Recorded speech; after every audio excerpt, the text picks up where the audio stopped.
நம்ம கொட்டாயெல்லாம் கூட்டியாச்சு. ஆடுங்களும் வந்து ஜம்முன்னு படுத்து கிடக்குறாங்க பாருங்கள், மேய்ஞ்சிட்டு வந்து.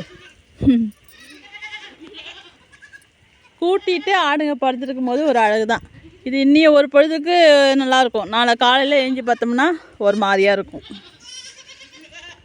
நம்ம ஆட்டுக்குட்டியை வந்து ஊட்ட விடலாம்.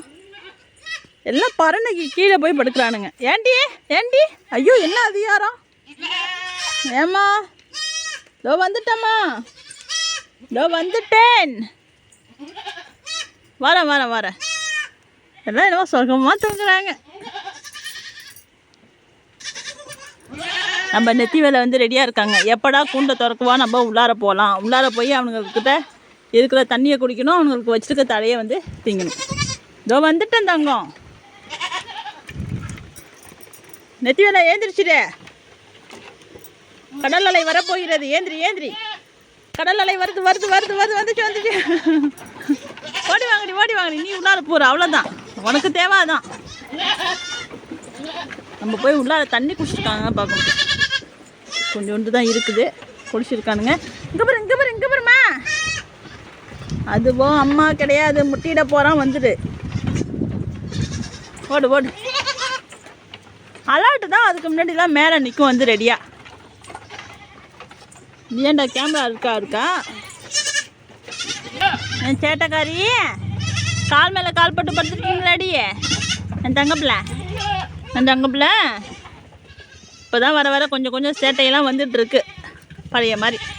காலை நீட்டி கால் மேலே கால் போட்டு படுத்துருக்காங்க.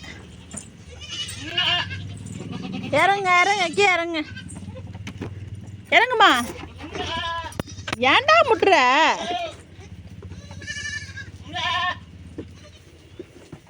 பேன் மருந்தெல்லாம் வச்சு விட்டோம் இல்லையா? பேனெல்லாம் வந்து காலையில் இருக்குதான்னு பார்த்தேன். பேனெல்லாம் இல்லை, எல்லாம் இறந்து போச்சு. ஆனால் சொரிஞ்சிக்கிட்டு மட்டும் இருக்கிறானுங்க. முன்னைக்கு மாரி இப்போ இல்லை, சொரிஞ்சிக்கிறதுலாம் ஓரளவுக்கு குறைஞ்சிச்சு. அதுமாரி நம்ம பேன் மருந்து வச்சு விட்டோம்னா பேன் செத்துருக்கா இல்லையா அப்படின்னு செக் பண்ணணும். நம்ம வச்சு விட்டுட்டோம், அது செத்தா என்ன சாவாட்டி என்ன அப்படின்லாம் இருக்கக்கூடாது. ஒரு செயல் வந்து செய்கிறோம்னா அது முழுசாக வந்து முடிஞ்சிருக்காங்கிற வரைக்கும் நம்ம செக் பண்ணணும். நம்ம அலாட்டு வந்து பிள்ளைய வந்து மூளைக்கு கூட்டிகிட்டு போயிட்டாங்க. நேரில் பார்த்து அவங்க 3 பேரும் ஊட்டிகிட்டு இருக்காங்க. இன்னும் கொஞ்சம் நேரம் கழிச்சு சவுண்டு வரும். வந்துச்சு இப்பே.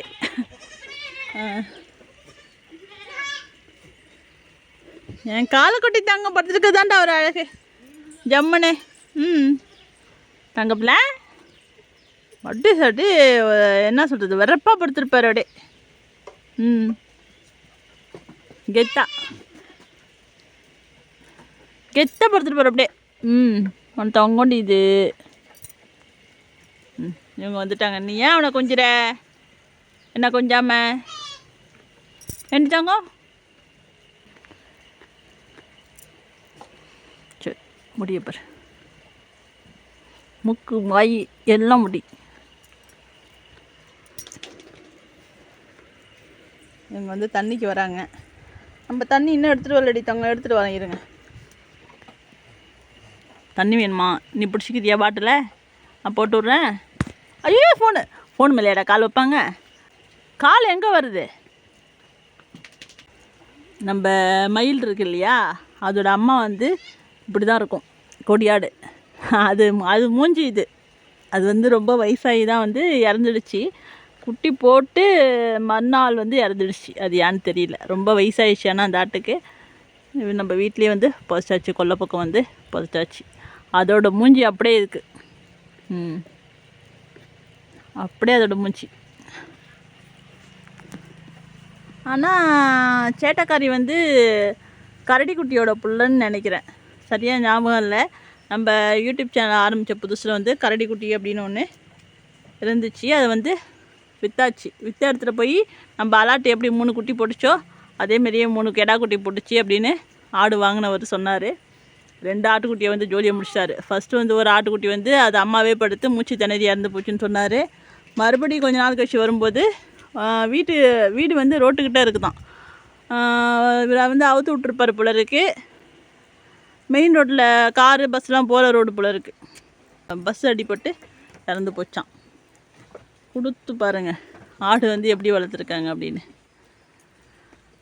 3 கிடா குட்டியில் 2 கிடா குட்டி இறந்து போச்சான். அவர் வந்து ரொம்ப நாள் ஆகுது. இன்னொன்று என்ன பண்ணாருங்கிறது தெரில. ஆடு வாங்கணுன்னு ஆசை இருக்குது நிறைய பேருக்கு.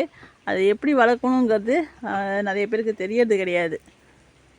நம்மக்கிட்ட வாங்கும் போதே வந்து ஆடு செனை போய் ஒரே மாதத்தில் வந்து குட்டி போட்டுடுச்சு. 3 கிடா குட்டியாக போட்டுது. அதை வந்து 2 கிடா குட்டியை வந்து வீணாக்கிட்டார். உங்ககிட்ட உள்ள ஆடுதாயி நல்லா இருக்குது, நீ கூட ஆகி ஒரே ஒரு ஆடு கூட ஆகி நான் வளர்த்துக்கிறேன் அப்படின்னு சொல்லி வாங்கிட்டு போனார். ஆடு வளர்த்தாரா? இல்லை, ஏதோ ஒரு காரணம் ஆடு வந்து இறந்து போச்சு, அவ்வளோதான். அது வந்து அதுக்கு வந்து தெரியுமா? நம்ம வந்து ரோட்டுக்கு போனால் அடிபட்டுருவோன்னு அதுக்கு தெரியுமா? நமக்கு தான் தெரியும். இது வந்து ரோட்டில் விட்டால் எப்படியும் சின்ன குட்டிங்க வந்து கம்முன்னு இருக்காது. இங்கே வரும், அதுங்க கொஞ்சம் துருன்னு தான் இருக்கும். அதுங்களுக்கு பயம் தெரியாது. அதை நம்ம வந்து வீட்டுக்குள்ளேயே வச்சுருந்து கட்டி போட்டு வளர்த்துருந்தோம்னா இந்த அளவுக்கு பாதிப்பு வந்திருக்காது. இது வரைக்கும் நீங்கள் பார்த்துட்டு இருந்தது நேற்று எடுத்த வீடியோ. இது வந்து இன்றைக்கி எடுத்த வீடியோ. நேற்று வந்து கொட்டா கூட்டணும். இன்றைக்கி வந்து பாருங்கள், காலையிலேயே வந்து ஒரு மாதிரியாக சாணியெல்லாம் கண்ணாப்பிடான்னு கிடக்கிறது ஒரு மாதிரியாக இருக்கும். கூட்டினா தேவலாம் அப்படிங்கிற மாதிரி இருக்கும். அதான் வேறு ஒன்றும் கிடையாது. எல்லோரும் வந்து அசதியாக தூங்கிட்டு இருக்காங்க. நம்ம ஆட்டுக்குட்டிங்கெல்லாம் வந்து பிடிச்சி உள்ளார போகிறதுக்காக வந்தோம். நம்ம முந்தா நாள் வந்து பேன் மருந்து வச்சுட்ட வீடியோ போட்டோம் இல்லையா? பேன் மருந்தை வந்து காமிக்கிறதா சொல்லியிருந்தேன். அது வந்து நேற்று வீடியோவில் வந்து காமிக்கிறதுக்கு மறந்துட்டேன். கண்டிப்பாக இந்த வீடியோவில் வந்து காமிக்கிறேன். நம்ம வீடியோ பிடிச்சிருந்துச்சுன்னா ஒரு லைக் பண்ணுங்கள், ஷேர் பண்ணுங்கள், கமெண்ட் பண்ணுங்கள். புதுசாக பார்க்குற நண்பர்கள் வந்து சப்ஸ்கிரைப் பண்ணி வச்சுக்கோங்க.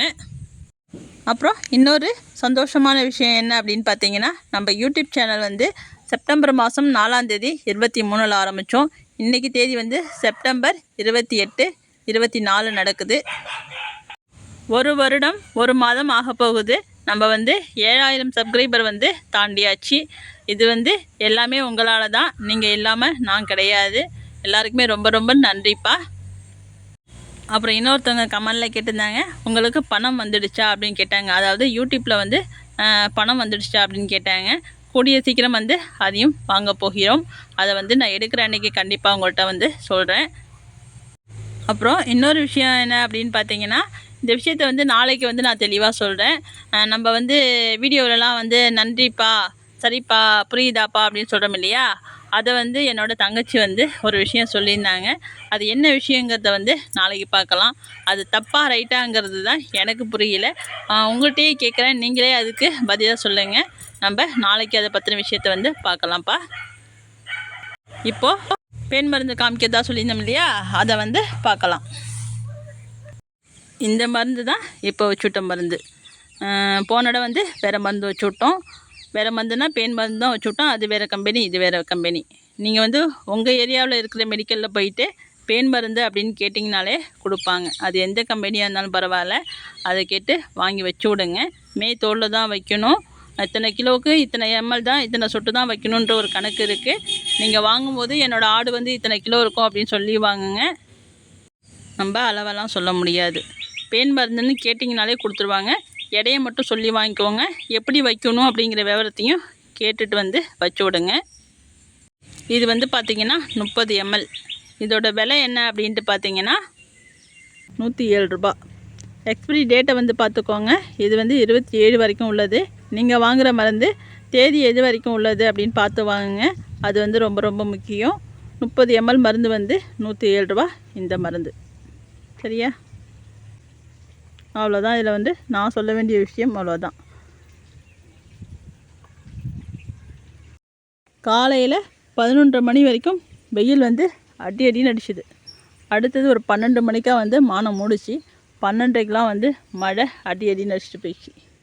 தண்ணிலாம் நிற்கிற அளவுக்கு வந்து மழை பெஞ்சிடுச்சு. நம்ம ஊரில் வந்து பார்த்திங்கன்னா ஒரு 20 நாளாக வந்து பார்த்திங்கன்னா பயங்கர வெயில். நாள் வெயிலை விட, சித்திரை வைகாசி வெயிலை விட வந்து தாண்டி வந்து வெயிலோட தாக்கம் இருந்துச்சு. ரொம்ப நாளைக்கு அப்புறம் வந்து இன்றைக்கி தான் மழை பெஞ்சுதுப்பா. அதுவும் வந்து நல்ல மழையாகவே பெஞ்சிடுச்சு. நம்ம வந்து இப்போ கொட்டாயெல்லாம் கூட்டணும். ஆடுங்கள்லாம் மேய்ச்சலுக்கு போயிட்டாங்க. நம்ம சின்ன தங்கமெல்லாம் உள்ளார தூங்கிட்டு இருக்காங்க. உள்ளாரனாவது கூட்டி விடணும். வெளியில் கூட்டுறமோ இல்லையோ உள்ளாரனாவது கூட்டி விடணும். ஏன்னா மழை பெஞ்சதுனால வந்து வெளியில் வந்து ராத்திரியில் ஆடுங்க படுக்காது. எல்லாம் ஒரே இடத்துல தான் அடைஞ்சிருக்கும். அதனால் கூட்டி விடணும். நேற்று தான் நம்ம கூட்டினதா வீடியோவில் சொல்லியிருப்போம். நேற்று தான் மணிமேலையை வர சொல்லி எல்லா இடத்தையும் சுத்தமாக அழகாக கூட்டி விட்டோம். இன்றைக்கி பாருங்கள் வந்து கொட்டா எப்படி இருக்குன்ட்டு. மழை இல்லைன்னா வாரத்துக்கு 2 நாள் மட்டும் கூட்டுவோம். மணிமேகலை தான் வந்து குட்டி விட்டுட்டு போவாங்க.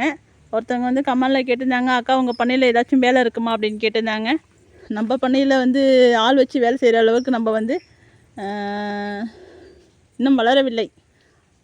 எவ்வளோ வளர்ந்தாலும் ஆள் வச்சு வேலை செஞ்சோம் அப்படின்னா நம்ம கண்டிப்பாக வந்து வளர்ச்சி இருக்காது. நம்மளால் முடிகிற அளவு வேலை செஞ்சுக்கிட்டால் மட்டும்தான் ஓரளவுக்கு வளர்ச்சி இருக்கும். இந்த காலத்தில் வந்து சம்பளம் கொடுத்து வேலை செஞ்சு மிச்சமாயிடலான்னு பார்த்தோம்னா கண்டிப்பாக நடக்காது. நம்மளால் எந்த அளவுக்கு உழைக்க முடியுமோ அதுதான் வந்து மிச்சமாகும். அதனால் வாரத்துக்கு 2 நாள் மட்டும் மணிமேகலை மட்டும் வருவாங்க.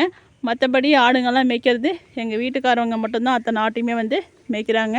நாங்கள் வந்து மேய்ச்சல் முறையில் தான் வளர்த்துட்ருக்கோம். அதாவது அடை தீவனம் மற்றபடி எல்லாம் வைக்கிறோம். ஆனால் மேய்ச்சல் இல்லாமல் ஒரு நாளும் வந்து நம்ம ஆடு வளர்த்ததில்லை. காலையிலையும் சாயந்தரமும் வந்து கண்டிப்பாக ஒரு 3 மணி நேரம் மேய்ச்சலுக்கு போயிட்டு வந்துடுவாங்க. அவங்க ஒண்டி தான் ஓட்டிகிட்டு போவாங்க. வேறு ஆள் எதுவுமே கிடையாது. இப்போ வந்து நம்ம முடிஞ்ச அளவு வந்து கொட்டாயை கூட்டி விடலாம். மழை பெஞ்சத்தில் கொஞ்சம் சீக்கிரம் கூட்டிடலாம். ஏன்னா கட்டாந்தரையாட்டம் இருக்கும், கூட்டுறதுக்கு கொஞ்சம் ஈஸியாக இருக்கும். அதனால் முடிஞ்ச அளவு கூட்டி விட்டுடலாம். ஃபுல்லாக கூட்ட முடியாது, ஏன்னா வீட்லேயும் வேலை இருக்குது. அதனால் முடிஞ்ச அளவு ஏதோ அவங்க வந்து கொஞ்சம் படுக்கிற அளவுக்குனாவது சுத்தம் பண்ணி வைக்கலாம். ஃபஸ்ட்டு இந்த குச்சியெல்லாம் அவுத்து எட்டக்க போடணும். வேப்பங்குச்சியை பாருங்கள், இந்த பட்டையெல்லாம் சுத்தமாக உரித்து சாப்பிட்ருவானுங்க. அந்த அளவுக்கு வேப்பந்தழை வந்து பிடிக்கும். ஆடுங்களுக்கு முக்கியமாக வந்து வேப்பந்தழை வைங்க. அதுக்கு தான் நோய் எதிர்ப்பு சக்தி வந்து அதிகம். அப்புறம் குடலில் வந்து புழுவெலாம் வந்து இயற்கை முறையில் வந்து நம்ம சரி செஞ்சுக்கலாம். குடற்புழு நீக்கம் வேப்ப இலை வச்சிங்கனாலே ஓரளவுக்கு கண்ட்ரோல் ஆகும். அதனால் கண்டிப்பாக ஆடு வளர்த்திங்கன்னா டெய்லியும் அதுங்களுக்கு வேப்பந்தழை வைங்க. அவ்வளோதான்ப்பா. மீதி விஷயத்தை பற்றி நாளைக்கு பார்ப்போம். அவங்க அம்மாலாம் போனதும் இதெல்லாம் தூங்குறாங்க. தழைக்கட்டில் இன்னும் மழை பெஞ்ச கிளைமேட்டுக்கு சூப்பராக தூங்குறாங்க எல்லாம் சுகமாக. சரி தூங்கிட்டு நம்ம போயிட்டு வேலையை பார்க்கலாம். ஓகேப்பா, நம்ம வீடியோ பிடிச்சிருந்துச்சின்னா ஒரு லைக் போடுங்க. அப்படியே சப்ஸ்கிரைப் பண்ணி வச்சுக்கோங்க. நம்ம இன்னொரு வீடியோவில் மறுபடியும் சந்திக்கலாம். எல்லாம் ஜம்முன்னு தூங்குவாங்க. அப்படியே தலையை கட்டிட்டு தான் போய் கூட்டணும்.